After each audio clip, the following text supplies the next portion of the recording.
Magandang oras mga kababayan, mga ka-Golden Boy. Merong hindi magandang balita ngayon dahil sa si Chis Escudero, ang Senate President, ay gustong i-reschedule ang pagbasa ng impeachment trial na mangyari na sana ngayong Lunes. So 2 araw na lang sana ay mabasa na yung impeachment complaint para kay VP Sara Duterte. Ngayon gusto ni Chis Escudero na ipagpaliban ito sa ngayong Hunyo 11, ngayong Hunyo 11. So ang tagal-tagal pa, di ba?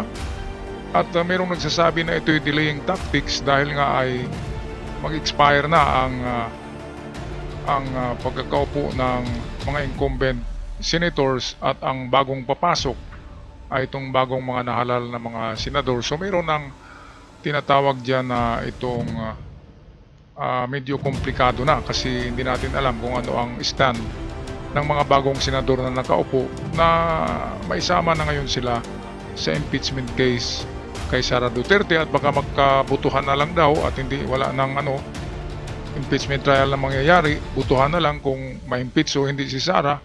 Kaya medyo ito, napakagulo at napakadelikado, parang nilabag na nilang impeachment proceedings na nasa batas, di ba mga kababayan? Pangalawang beses ni Chis Escudero na inantala ang impeachment ni VP Sara, di ba? Noong nakaraang buwan ay ganun din ang nangyari, na re-schedule. Ngayon ay schedule na siya para sa Lunes, ngayong Lunes, pero ini-schedule na naman. Pwede ba yan? At meron daw uunahin. Ano bang uunahin? Nauna na nga ito naka-schedule na nga, kaya yung mga sumusunod ay pangalawa na yun, di ba, na mga schedule kung ano man yun. Kaya ito ang balita courtesy sa atin ng Bilyonaryo Channel, atin panoorin. Ipinagpaliban ni SP Chis Escudero ang pagbasa ng Articles of Impeachment laban kay Duterte mula June 2 sa June 11. Uunahin daw muna kasi ng Senado ang ilang pending priority bills. Pero may mga nagsabing delaying tactic lang daw ito. Ang reaksyon ng ilang mambabatas sa agenda report ni Hannah T. He has his own reasons, he has his reasons. He would know the dynamics there in the Senate. Ang pakiusap ko lang is that over and beyond self-interest, over and beyond political interest, over beyond interest of self-preservation. Hindi dapat ipagpalit ang konstitusyon sa political interest. Ayon yan kay Representative-elect Laila De Lima. Ano ba itong political interest na sinasabi dito? Bakit nagkaroon ito? Ito'y tungkol sa pagiging Senate President ni Escudero at gusto niyang manatili siya dyan. Kaya alam niya na merong 6 na mga pro-Duterte sa 6 yata o 5 sa Senado ngayon. Kaya kung butuhan ay dapat makuha niya rin ang boto ng mga nanigurado to si Escudero. Kailangan makuha niya rin ang boto ng DDS block na tinatawag. At kapag iboto siya ng DDS plus, yung mga DDS na senador plus ng mga alyansa, ay siguradong manatili siya sa pagiging Senate President. Gahaman din sa pwesto, no? Grabe, ito'y pangalawang pag-reschedule niya ng impeachment case ni VP Sara. Kaya halatado talaga na kumikiling siya kay VP Sara. Naku, ang taong ito naman. Ang sabi nga ng iba ay kailangan na daw ng people's power na Sabi ni itong isang political analyst na si Ronald Llamas, ang sabi niya ay kailangan na diyan ay people's power na, hindi na power ng Senado kasi pabago-bago kahit nga si Coco Pimentel hindi yan maka-PBBM, kahit minority leader si Coco Pimentel ay nagsabi na bakit ipagpaliban yan, naka-schedule na yan, na re-schedule na nga yan noon, ngayon re-schedule na naman. Grabe, it's a buying time technique. Ibig sabihin ng buying time para makapaghanap pa ng ariglo sila VP Sara kung ano ang gagawin para hindi matuloy ang impeachment. Kasi kung matuloy ang impeachment case, ang trial ay siguradong ma-impeach talaga si VP Sara dahil sa overwhelming evidences. Lalo na mayroon na namang lumabas ngayon na pangalan ni Marian Rivera, yung asawa ni Dingdong Dantes, ay lumabas na naman na ginamit nila VP Sara na recipient na nagtanggap daw si Marian Rivera Kaya grabe talaga. Kaya kulong, kung hindi kulong, impeach si BP Sara sa impeachment case na ito. Kaya kung ano-ano na lang ang ginagawa na delaying tactics at buying time, Jesus Escudero to the rescue. Siguro nga ay nag-uusap ito sila ni BP Sara kung ano ang magandang gawin, di ba? Mga kababayan, bakit ganun ang puso ni Jesus Escudero? Bakit pabor na pabor kay BP Sara? Yan ang ating alamin. Patuloy tayo dito sa video courtesy ng Bilyonaryo Channel. Matapos iurong ni Senate President Chis Escudero ang presentation ng Articles of Impeachment laban kay Vice President Sara Duterte mula June 2 pa June 11. Nagpadala si Escudero sa House of Representatives ng sulat na iuusog ang date para iprioridad ang pagpasa ng 12 priority bills. Kabilang dyan ang E-Governance Act, Amendment sa Universal Healthcare Act at Anti-Pogo Act. Ito may tanong lang ako dito. Bakit ba hindi ba pwedeng mag-object ang Senado at Kongreso sa panawagan ni Chis Escudero? Kasi susulat pa yan ang presidente sa lower house, upper house, Congress at Senate. Kung majority ng Senate at Congress gustong ituloy, may magawa ba si Chis Escudero? Dapat idaan yan sa butuhan hindi yung diretsyo na magpadala ng sulat and then maantala na naman June 11 at pagdating ng June 11 ay reschedule na naman, ay kailangan na talaga din ng people's power kung ganyan, mga kababayan, di ba?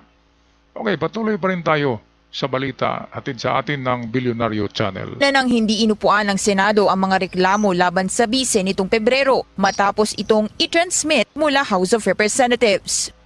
Bagamat gusto kong irespetuhin yung pananaw na yan, yung decision na yan ng Senate leadership.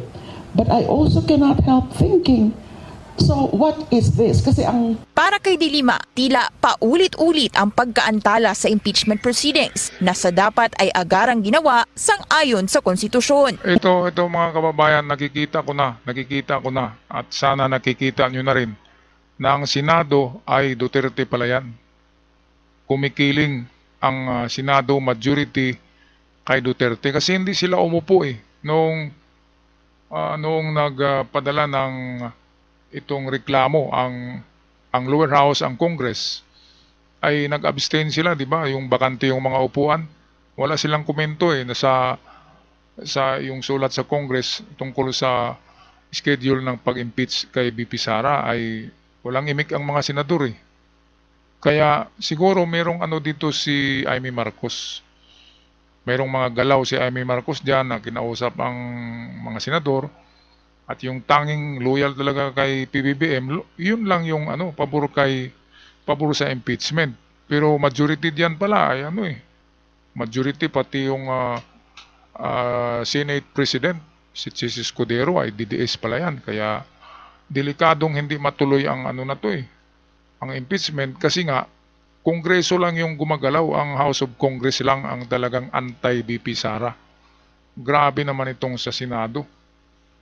Anong galawan diyan ni ni Romualdez? Dapat gumalaw din siya diyan dahil siya ay Speaker of House. At kumbinsihin din ni Romualdez yung mga diyan, di ba? Mga senador na tuloy na yung impeachment na yan para matapos na yan. Kasi kapag mag-adjourn na yung pangalawang itong bagong batch ng mga napiling senador ay delikado na ang impeachment na yan. Baka magiging tabla, magiging neutral lahat kasi bago na ang mga nakaupo. Okay, so ito Leila de Lima talagang nag-react kasi anti-Duterte talaga to. Mantakin nyo naman na nakulong walang kasalanan dahil kay Digong. Diba? Pinagbintangan at kung ano-anong mga ginagawa. May pinapalabas pa na video na edited na si Leila de Lima ay nakipag-sex sa driver niya. Kaya grabing iskandalo ang ginawa ni Digong noon kay Leila de Lima. Kawawa. Kawawa din tong babaeng to. Okay, balik tayo sa video courtesy ng Bilyonaryo Channel. May nangyayari, sa tingin ko, meron na ganyang usapin that kino-consider na nila yan to kill the impeachment trial. Ayan. Anya, baka idaan na lang sa boto kung dapat pa nga bang ituloy ang impeachment at posibleng hindi na ito umusad ayon sa mga natanggap niyang report. Sa oras na matuloy na kasi ang presentation ng impeachment article sa June 11, hindi na ito masusundan ng Senate action dahil sinadye adjournment na o walang takdang araw ng pagbabalik. It's a process, pero bakit nagdidili-dali? Hindi natin nakikita yung talagang collective will or even yung will mismo ng Senate leadership. Ayan. So, ano talaga, killing time talaga, klarong-klaro naman. Kasi sa June 11 pala ay parang recess na yata ng Senado ng mga incumbent at hindi na sila makabalik after June 11 kasi bagong mga senador na ang uupo. Kaya merong bagong desisyon na mangyayari. At mag-ano naman yan, magpulong-pulong na naman yan kung pwedeng butuhan na lang daw, hands up na lang. Ang pabor kay BP Sara at hindi pabor. Kaya napakadelikado niyan, wala na sa proseso eh. Wala na sa butuhan na lang, hands up na lang. Yes or no, grabe. Napakawalang iya naman tong House of Senate. Si di ba, nakita natin si Tito Soto ay nagpapakita na ng kulay niya eh. Si Tito Soto ay nagpapakita na siya ay DDS nung kanyang mga pahayag nung una, di ba? Ayaw niya sa impeachment eh. Sayang yung boto natin kay kay Soto, DDS pala yan. Kaya isa rin sa sa leader sa Senate si Soto, isa siguro yan sa sulusuro sa mga kasama niya na wag na natin ituloy itong impeachment na to. Kaya ito, ang pinakamalaking pagnanakaw sa history ng Pilipinas ay mawala ng saysay, hindi madala sa ustisya dahil sa mga senador na nandiyan ngayon. Mga kababayan, patawad sa mga nasabi ko sa mga senador pero totoo naman, di ba? Okay, ito, pagpakinggan natin si Jinggoy Estrada kung anong sasabihin dito. Alala naman ni Senate President Pro Tempore Jinggoy Estrada, alam ng Senado ang trabaho nito bilang senator judges. Naniniwala lagi siya sa chismis.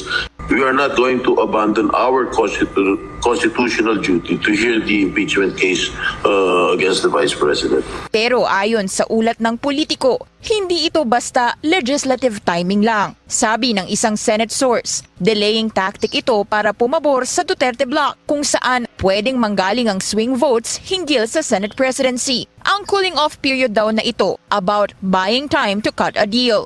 Nagbabadya ngayon ang bagong Senate leadership matapos ang intensyon ng ilang senador maging Senate President. Kailangan ni Escudero ng 13 votes para manatili sa pwesto. Ayan, so yan nga, namulitikan na si Escudero, kaya kailangan niya makakuha ng boto sa mga bagong napiling senador. Ngayon, alam naman natin na 5 ang DDS dyan, diba? 7 ang alyansa, pero pwedeng babaliktad katulad kay Soto. Parang DDS na yung kanyang tunada ngayon eh. Kaya ito tama nga yung sabi na it's a killing time, it's a delaying tactics.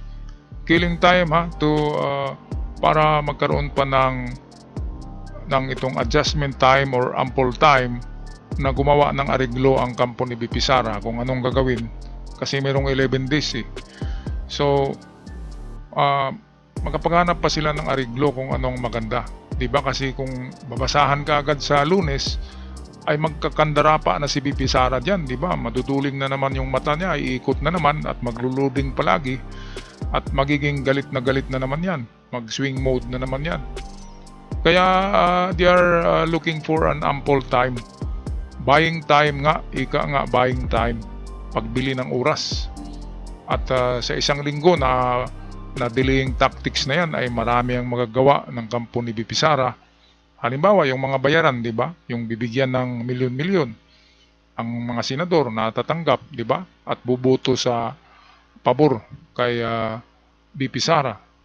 So ganun yun yung mga buying time na yan, mga delaying tactics na yan, merong whitewash na mangyayari.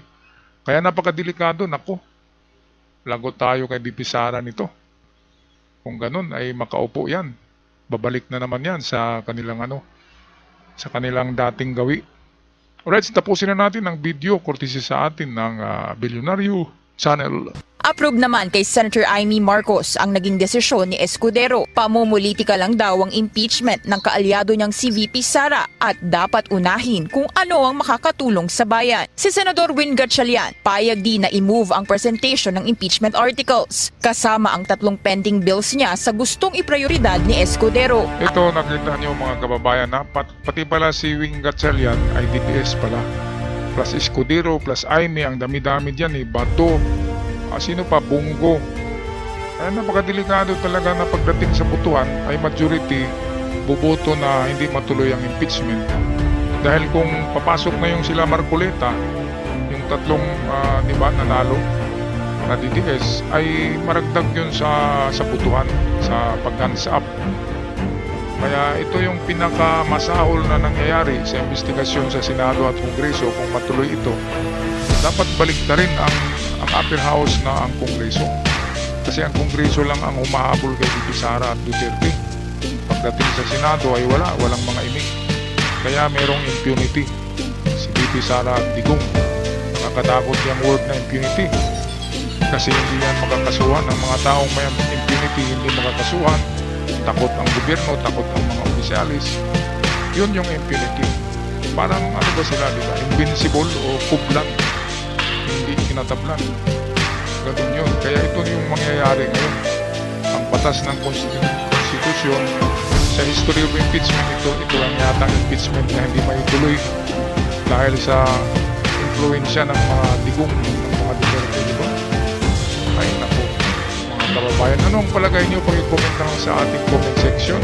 At sa mga bago pa lamang sa channel ay huwag niyong kalimutan mag-subscribe para palagi kayong updated. At hindi lang yan, malaking tulong para sa ating mga content creator. Hanggang sa muli, paalam sa lahat.